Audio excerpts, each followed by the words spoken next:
نصیرآباد کے رہائشیوں نے سابق صوبائی وزیر عبدالغفور لہری کے خلاف نصیرآباد سے کوئٹہ تک پیدل لانگ مارچ کا آغاز کیا۔ لانگ مارچ میں شریک خواتین نے ہاتھوں میں قرآن پاک اٹھائے ہوئے ہیں۔ لانگ مارچ میں خواتین، بچے اور بوڑھے بڑی تعداد میں شریک ہیں۔ شرکاء کا کہنا ہے کہ عبدالغفور لہری نے ہماری 5000 ایکڑ زرعی زمین پر قبضہ کر کے ہمیں بے دخل کر دیا ہے۔ ہمیں جان سے مارنے کی دھمکیاں دی جا رہی ہیں۔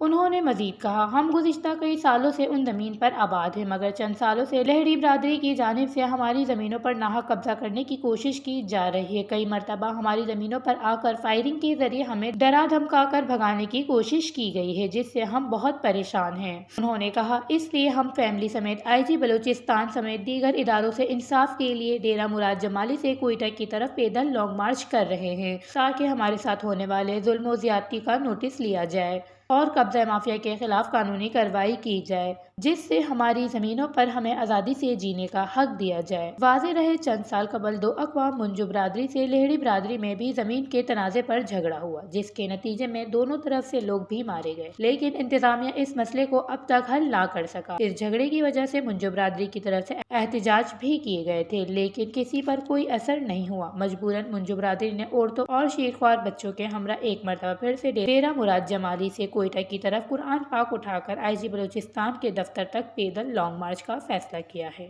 وش نیوز، نصیرآباد۔